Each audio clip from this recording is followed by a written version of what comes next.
بسم اللہ الرحمن الرحیم۔ السلام علیکم۔ عبد العزیٰ بن عبد المطلب، جس کی کنیت ابو عتبہ تھی، قریشی سردار اور اللہ کے آخری نبی حضرت محمد مصطفیٰ صلی اللہ علیہ وآلہ وسلم کا حقیقی چچا تھا۔ اس کے والد حضرت عبد المطلب اس کے چہرے کی سرخی کی وجہ سے اسے ابو لہب پکارتے تھے۔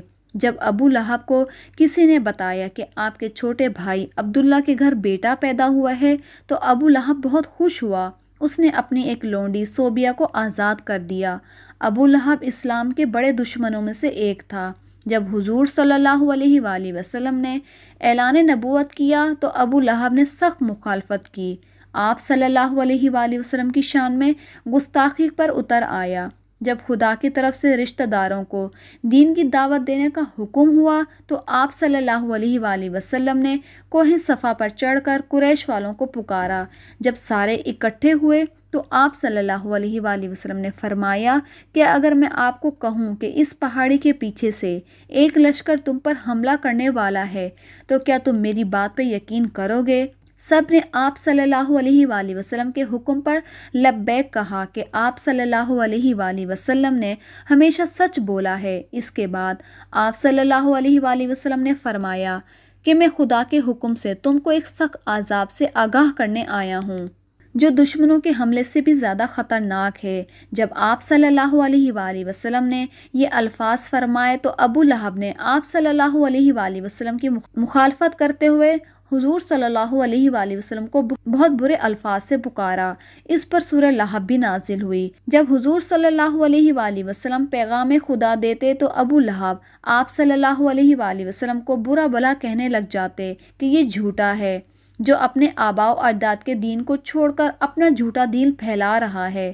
بعض روایتوں میں ہے کہ ابو لہب نے کوہ صفا پر آپ صلی اللہ علیہ وآلہ وسلم کو قتل کرنے کے لیے ایک پتھر بھی اٹھا لیا تھا۔ ابو لہب حضور صلی اللہ علیہ وآلہ وسلم کے اتنے مخالف تھے کہ جب حضور صلی اللہ علیہ وآلہ وسلم کے بیٹے عبداللہ کا انتقال ہوا تو ابو لہب بہت خوش ہوا اور دوڑتا ہوا اپنے دوستوں کے پاس گیا اور کہا کہ حضور صلی اللہ علیہ وآلہ وسلم کی نسل ختم ہو گئی ہے۔ نعوذ باللہ۔ ایام حج میں بھی ابو لہب آپ صلی اللہ علیہ وآلہ وسلم کے پیچھے لگا رہتا تھا، یہاں تک کہ وہ آپ صلی اللہ علیہ وآلہ وسلم کو پتھر مارتا تھا جس سے آپ صلی اللہ علیہ وآلہ وسلم کی ایڑیاں خون سے تر ہو جاتی تھیں۔ قرآن پاک میں بدبخت ابو لہب کی موت کے بارے میں سخت الفاظ بیان کیے گئے ہیں جو کہ حرف بحرف پورے ہوئے۔ وہ بہت ذلت کی موت مرا۔ ابو لہب بہت مالدار تھا۔ جب اس کو خدا کے عذاب سے ڈرایا جاتا تو وہ کہتا تھا کہ اگر حضور صلی اللہ علیہ وآلہ وسلم کی بات سچ ہے تو آخرت کے دن مال اور اولاد کا نذرانہ دے کر عذاب سے چھوٹ جاؤں گا۔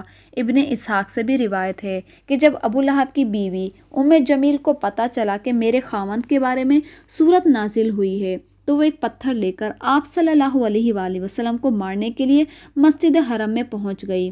مسجد حرم میں حضور صلی اللہ علیہ وآلہ وسلم اپنے پیارے ساتھی ابو بکر صدیق کے ساتھ آرام فرما رہے تھے تو اللہ تبارک و تعالیٰ نے جمیل کی نظروں سے ایسا پردہ ڈالا کہ ان کو صرف ابو بکر صدیق ہی نظر آئے۔ اس نے پوچھا کہ مجھے معلوم ہے کہ حضرت محمد مصطفیٰ صلی اللہ علیہ وآلہ وسلم میری مذمت کرتے ہیں۔ خدا کی قسم اگر محمد صلی اللہ علیہ وآلہ وسلم میرے سامنے ہوتے تو یہ میں پتھر ان کو مارتی۔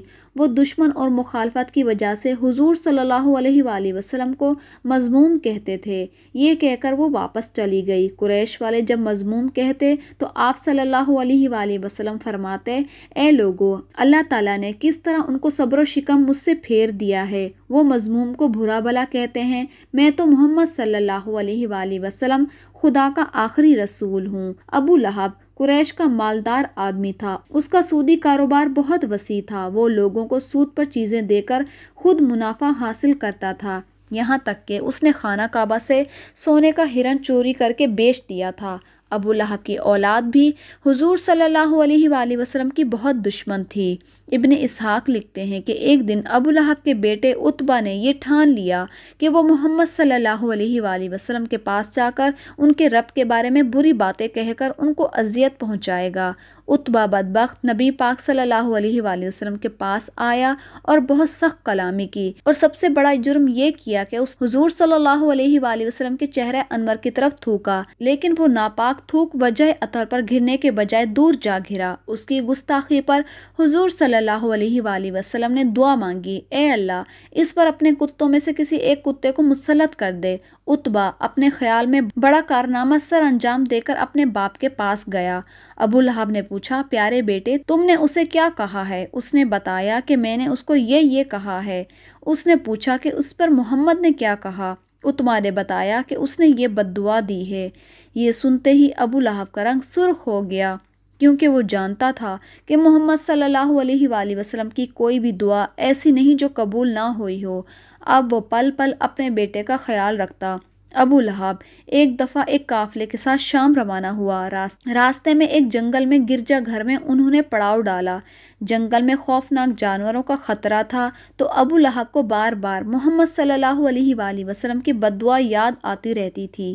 ابو لہب نے قافلے والوں سے کہا، چونکہ تم لوگوں پر میرے بہت احسانات ہیں تو میں تم سے اس کا بدلہ یہی چاہتا ہوں کہ آج رات میرے بیٹے عتبہ کی حفاظت کی جائے۔ بس تم سارا سامان اس گرجا گھر کے صحن میں جمع کر کے اس کے اوپر میرے بیٹے کا بستر لگا دو، پھر اس سامان کے ارد گرد تم سب سو جاؤ۔ ان تمام ساتھیوں نے ایسا ہی کیا۔ رات جب سب سو گئے تو جنگل سے ایک شیر آیا، ہم سب کے چہرے کو سونگا مگر کسی کو کچھ نہ کہا، پھر سامان کے بلند ڈھیر پر چڑھ گیا اور عتبہ کے چہرے کو سونگ کر اسے چیر پھاڑ دیا۔ ابو لہب کا برا حال تھا، وہ کہے جا رہا تھا، میں جانتا تھا میرا بیٹا محمد کی بد دعا سے کبھی بچ نہیں سکے گا۔ ناظرین گرامی، ابو لہب، اسے بیٹے عتبہ اور اس کی بیوی کا انجام انتہائی دردناک اور عبرتناک ہوا، کیونکہ اللہ تعالیٰ نے سورہ لہب میں پہلے ہی ان کے لیے عذاب کا فیصلہ سنا دیا تھا۔ ابو لہب چیچک کی بیماری میں مبتلا ہوا اور گل سڑ کر مر گیا۔ روایتوں میں آتا ہے کہ اس کو ایک ریشے دار دانہ نکلا جو پھٹا تو پھر اس نے مزید دانے نکلنے لگے۔ اب ان دانوں کی جب بدبو پھیلنے لگی تو اس کی اولاد اور بیوی نے یہ فیصلہ کیا کہ اس کو اپنے گھر سے ویرانے کھنڈر میں منتقل کر دیتے ہیں تاکہ یہ بیماری کسی اور میں منتقل نہ ہو سکے۔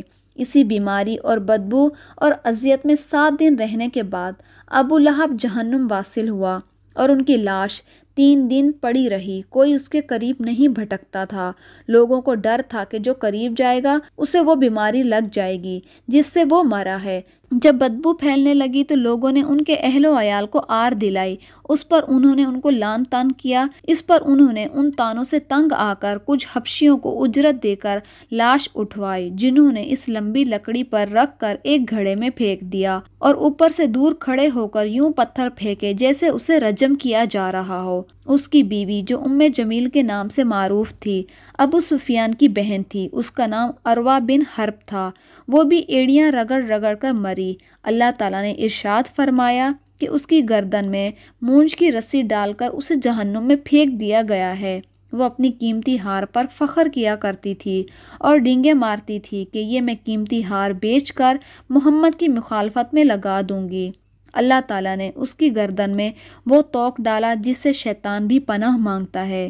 اللہ تعالیٰ ہم کو اسلام پر چلنے کی توفیق عطا فرمائے اور ہمارے دلوں میں اور ہمارے آنے والی نسلوں کے دلوں میں حضور صلی اللہ علیہ وآلہ وسلم کی محبت بھر دے۔ آمین یا رب العالمین۔